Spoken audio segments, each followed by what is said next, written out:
Le président Traoré félicite le président russe Vladimir Poutine pour son élection victorieuse. Le président Abdourahmane Tiani du Niger en fait autant.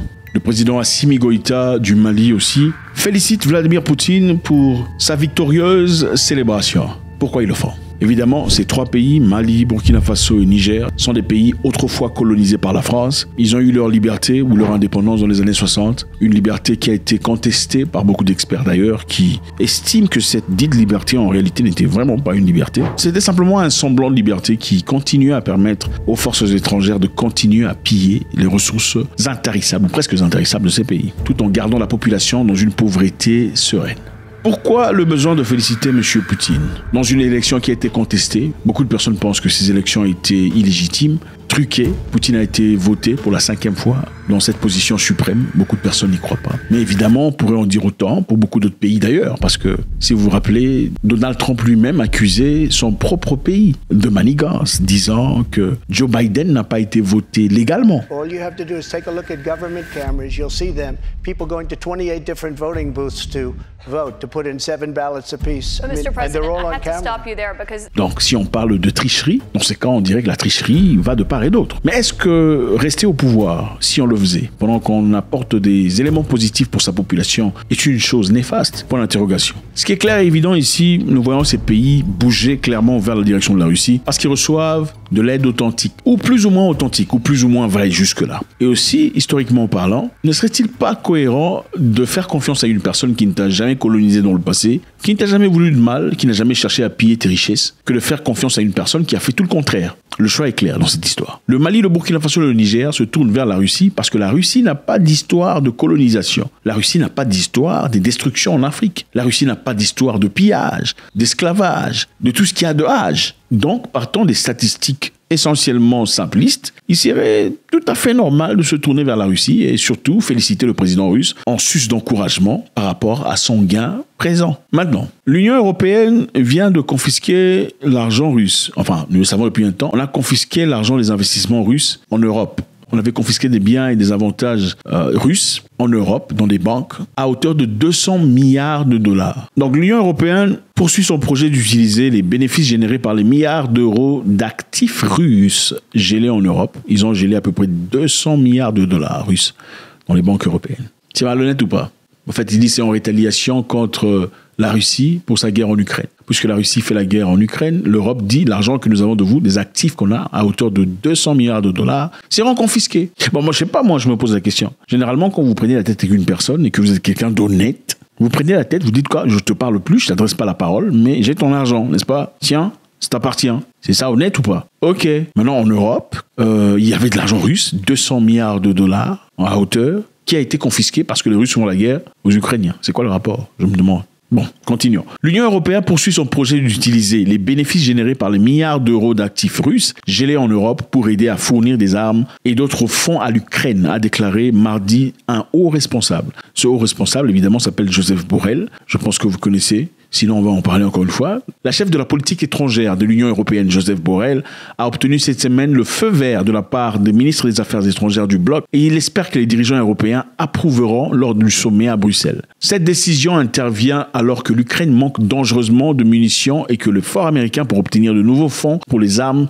sont au point de mort au Congrès. Bon, naturellement, pour ceux qui ne savent pas, les États-Unis ont envoyé des armes, pas seulement des armes, mais aussi des fonds pour aider l'Ukraine à combattre contre la Russie. Et depuis un temps, il y a eu beaucoup de discordance aux États-Unis. Un groupe de personnes qui pensent qu'il faudrait continuer à envoyer des armes à l'Ukraine et un groupe de personnes qui pensent le contraire. Ils pensent qu'il faudrait que l'Ukraine et la Russie s'asseyent autour d'une table et trouvent une solution à l'amiable. Ceci, évidemment, ne fait pas plaisir à tout le monde, y compris l'Union européenne, qui a pris de l'argent appartenant à la Russie, bloqué en Europe, pour fournir aux Ukrainiens. L'Union européenne détient environ 200 milliards d'euros d'actifs dans les banques centrales russes, dont la plupart sont gelées en Belgique en représailles à la guerre menée par Moscou contre l'Ukraine. Le bloc estime que les intérêts sur cet argent pourraient apporter environ 3 milliards de dollars.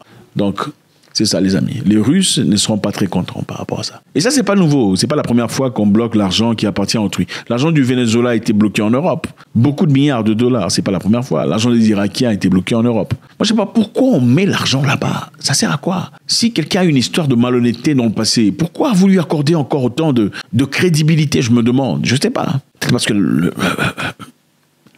ça me dépasse. Le gouvernement russe, évidemment, fera payer de manière le plus chaud sur terrain, parce que nous savons que les Européens, y compris la France, de M. Macron, veulent envoyer des hommes en Ukraine. Vous savez l'importance de la volonté au combat et vous mesurez que l'on ne peut laisser la Russie penser qu'elle peut gagner. Nous ne sommes pas en guerre contre la Russie, mais notre devoir est de rendre leur victoire impossible. Ils ont été très farouches par rapport à ça. Ils ont dit, si les Français arrivent là-bas, on va les finir. Il y a une vidéo là. Je pense que tout est possible dans le monde moderne. Mais je l'ai déjà dit, et il est clair pour tout le monde que ce conflit entre la Russie et l'OTAN ne sera qu'un pas vers une troisième guerre mondiale à grande échelle. Je ne pense pas que cela intéresse qui que ce soit. Les militaires de l'OTAN sont présents en Ukraine, nous le savons. On entend parler français et anglais sur place. Il n'y a rien de bon là-dedans. D'abord pour eux parce qu'ils se font tuer et en grand nombre. Si les Français viennent ici, on s'en fout. Le monsieur dit, on s'en fout de ce que Macron pense. Si les Français arrivent ici, on va les... Aïe, aïe, aïe. La guerre n'est pas bonne, personne n'aime la guerre, ça c'est évident. Mais ce qui se passe autour de la guerre, c'est quand même intriguant. La Comité internationale olympique, s'il vous plaît, on parle de sport, qui a déclaré mardi par le président Thomas Bach que les athlètes russes ne pourront pas représenter la Russie pendant les Jeux olympiques qui arrivent. La logique était très claire pour nous. Les athlètes neutres participeront à la compétition en tant qu'individus. Et, comme vous le savez, lors d'une cérémonie d'ouverture, le défilé des athlètes est constitué de délégations ou d'équipes, et comme il n'y aura pas de délégation ni d'équipe, c'est la raison principale qui a motivé cette décision. L'hymne n'a pas de paroles et a été produit uniquement pour les athlètes neutres des JO de Paris. Le comité exécutif du CIO a également accepté que les médailles remportées par les athlètes neutres ne soient pas affichées sur le tableau des médailles.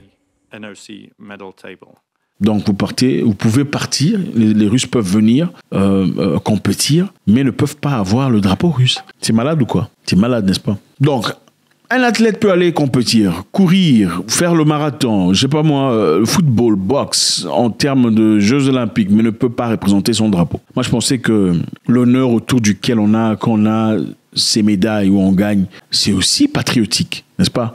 On a besoin de courir un peu avec son drapeau, question de patriotisme, c'est un sentiment profond. Se représenter soi-même et représenter la patrie, c'est pas la même chose. Enfin, quand on pensait que c'était Vladimir Poutine le problème, pas le drapeau russe. Le drapeau russe, c'est pas Vladimir Poutine. Poutine, on a entendu parler par les médias internationaux que c'était un dictateur. Supposons que c'est un dictateur pour de vrai. Un dictateur, ça prend des décisions tout seul. Ça ne prend pas des décisions avec les athlètes. Pourquoi les athlètes doivent subir les conséquences des décisions prises par un dictateur? Point d'interrogation, ça c'est quand même injuste. Mais par contre, ce qui est quand même assez bouleversant, on pourrait comprendre que la Russie attaque l'Ukraine.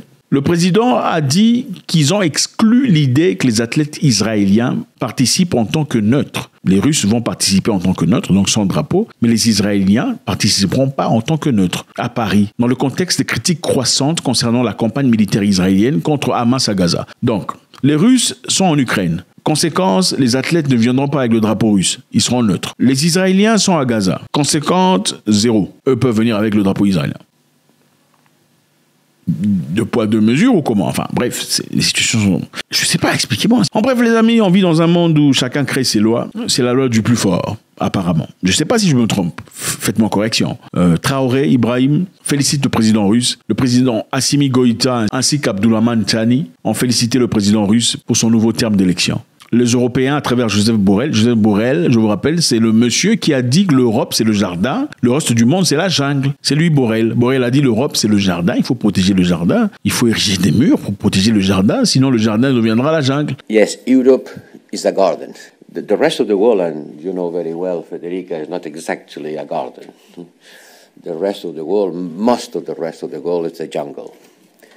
And the jungle could invade the garden. And the gardeners should take care of it, should take care of the garden, but they will not protect the garden by walls, by building walls. And I small garden surrounded by high walls in order to prevent the jungle coming in is not going to be a solution, because the jungle has a strong growth capacity and the wall will never be high enough in order to protect the garden. The gardeners have to go to the jungle. The Europeans has to be much more engaged with the rest of the world. Otherwise, the rest of the world will invade us. C'est aussi le même monsieur qui a dit que les Maliens n'étaient pas assez intelligents pour soutenir Poutine, parce qu'ils ne comprennent pas. Les Maliens, ils ne comprennent pas. Voilà pourquoi ils soutiennent Poutine. Donc, ils ne sont pas assez cérébrales pour réfléchir pour eux-mêmes. But Russia is able to deflect blame, twist reality, and to find an audience in some part of the world. I've seen in the TV screens these African young people on the streets of Bamako with a billboard saying, Putin, thanks, you have saved the Donbass, and now you will save us. It's really shocking. Well, you can consider these people don't know where the Donbass is. Maybe they don't even know who is Putin, but they are getting mobilized on the streets. And I see in some capital of a country who is a candidate to become a member of the European Union. You don't have to go to Bamako, you have to go to the Balkans. And you will see in the Balkans, thanks, happy birthday, Mr. Putin. Bref, c'est lui qui dit qu'il faudrait prendre l'argent des Russes, tout ce qu'il y a comme investissement russe, et donner aux Ukrainiens. Je ne sais pas combien c'est intelligent ça, ou honnête au moins. Merci infiniment les amis, toujours un grand plaisir. Et les Jeux Olympiques qui dit désormais vous venez pas avec votre drapeau parce que vous êtes russe. Ça punit qui? Le russe ou ça punit Poutine? On se demande. God bless.